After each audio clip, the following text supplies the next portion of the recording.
students, we are going to start with our next topic, that is stomach. इससे पहले हमने digestion in human beings में पढ़ा है माउथ के बारे में. Then we studied about buccal cavity. Buccal cavity में सलाइवरी ग्लैंड्स सिक्रीट करते हैं सलाइवा, जिसमें सलाइवरी अमाइलेज होते हैं और हमारी फूड में प्रेजेंट कार्बोहाइड्रेट्स की को डाइजेस्ट करना स्टार्ट कर देते हैं and that they convert carbohydrates into the starch. Starch, they convert starch into the glucose. ठीक है, ये और maltose that I have told you earlier also. Then we studied about oesophagus. Now we are going to study about the next organ of our digestive system, that is stomach. Stomach क्या होता है, कैसा दिखता है और वो कैसे digestion में हेल्प करता है, उसके बारे में हम पढ़ेंगे. अब देखिए, जो बॉलस है, बॉलस ईसोफेगस से, बॉलस क्या था, फूड है ना, फूड की बॉल सी बन जाती है, उसको हम क्या बोलते हैं, बॉलस है ना. बॉलस पढ़ा था हमने. बॉलस क्या करता है, bolus moves into the stomach. अब यहाँ पर भी मस्कुलर स्पिंक्चर्स प्रेजेंट होते हैं और इस एरिया में भी मस्कुलर स्पिंक्चर्स प्रेजेंट होते हैं. ठीक है, अब ये जो हमारा जे शेप स्ट्रक्चर बनता है, इसको हम बोलते हैं स्टमक. तो स्टमक क्या है, stomach is a J shaped structure.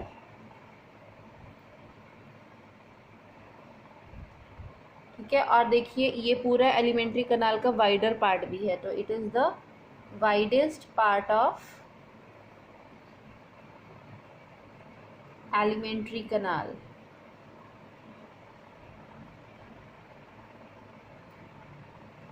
ठीक है, ये हाईली मस्कुलर स्ट्रक्चर होता है. So it is a muscular, highly muscular structure. ये तो था कि ये इसका स्ट्रक्चर कैसा है स्टमक का, उसके बारे में हमने पढ़ा. ठीक है, स्टमक की जो ओपनिंग्स होती है ईसोफेगस से और जो बाद में वो स्मॉल इंटेस्टाइन में जो ओपनिंग देता है, दोनों they are guarded by sphincter muscles. ठीक है, स्फिंक्टर मसल्स कहते हैं ऐसे राउंड मसल्स होती हैं जो ऐसे बंद हो जाती हैं जब खाना नहीं जाता.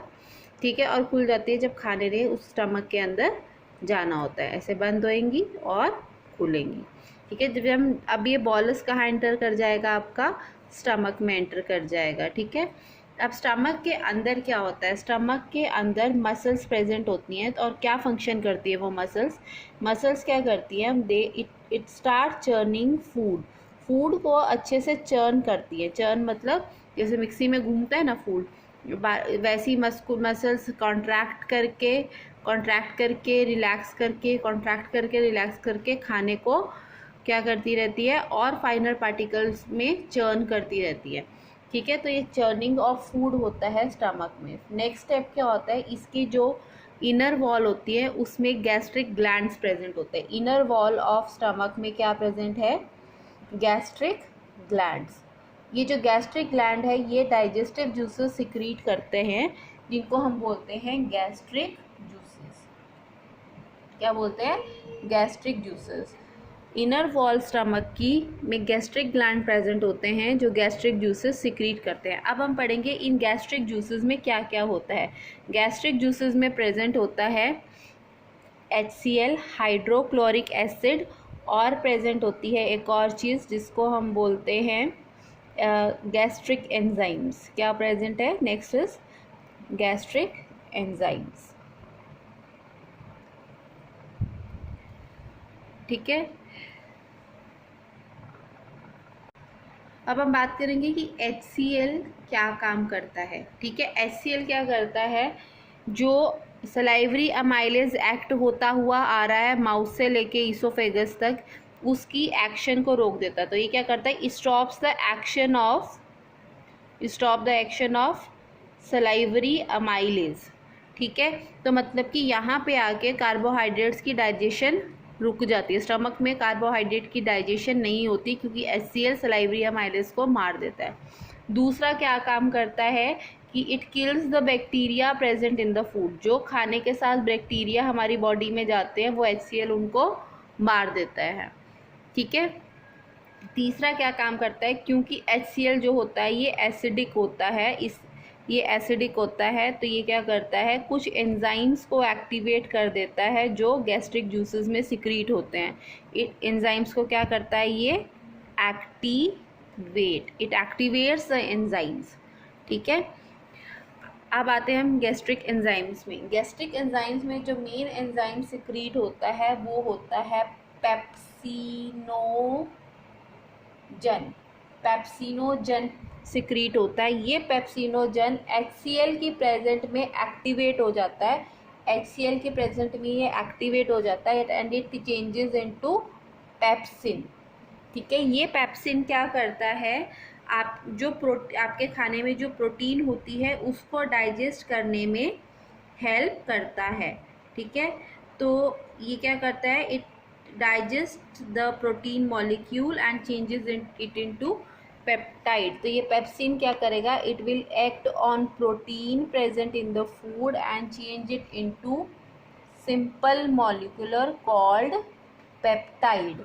ठीक है, समझ में आया। इसके अलावा जो स्मॉल इन्फेंट्स होते हैं, छोटे छोटे बच्चे होते हैं, उनमें रेनिन नाम का एंजाइम भी सिक्रीट होता है। ये रेनिन क्या करता है, जो मिल्क प्रोटीन होती है उसको डाइजेस्ट करने में हेल्प करता है। जो दूध वो पीते हैं उसकी जो मिल्क प्रोटीन होती है उसको डाइजेस्ट करने में ये रेनिन हेल्प करता है इन स्मॉल बेबीज और infants. Understood? So this was the action of gastric juice on the food. ठीक है, अब ये गैस्ट्रिक जूस जो मैं आपको बता रही थी, जब चर्निंग ऑफ फूड होती है स्टमक में तो ये गैस्ट्रिक जूस और HCl अच्छे से खाने में मिल जाता है। ठीक है, चर्निंग के कारण डाइजेशन प्रोटीन की भी शुरू हो जाती है। यहाँ पे क्या होता है, देखिए आपके कार्बोहाइड्रेट की डाइजेशन रुक जाती है क्योंकि कोई अमाइलेज नहीं यहाँ पर होता, सलाइवरी अमाइलेज का एक्शन भी रुक जाता है एसिडिक मीडियम में। ठीक है, पेप्सिनोजन एक्टिव हो जाता है और किसकी डाइजेशन शुरू हो जाती है, प्रोटीन और मिल्क प्रोटीन की यहाँ पे डाइजेशन स्टार्ट हो जाती है। अंडरस्टूड? सो अब हम आगे मूव करेंगे। यहाँ तक आपको समझ में आ गया होगा कि गैस्ट्रिक जूसेस कैसे काम करते हैं। अब देखिए, जो गैस्ट्रिक जूसेस और HCl जब खाने के साथ मस्कुलर स्टमक चर्निंग कर करके उसको मिक्स कर देता है तो उसके बाद जो सेमी लिक्विड खाना बन जाता है, खाना क्या बन जाता है, सेमी लिक्विड फॉर्म में आ जाता है। इस सेमी लिक्विड फॉर्म, खाने की सेमी लिक्विड फॉर्म को हम बोलते हैं काइम भी बोलते हैं, कुछ लोग चाइम भी बोलते हैं, CHYME, चाइम और काइम। ठीक है, समझ में आया। अब इसके बाद काइम जब बन गया, प्रोटीन की डाइजेशन स्टार्ट हो गई, now the food will move in the form of chyme into the smaller intestine, it will move into the small intestine.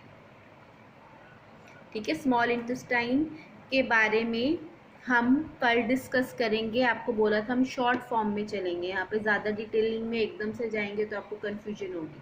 ठीक है, तो अब स्मॉल इंटेस्टाइन के बारे में we will discuss tomorrow. Okay, see you till then, bye.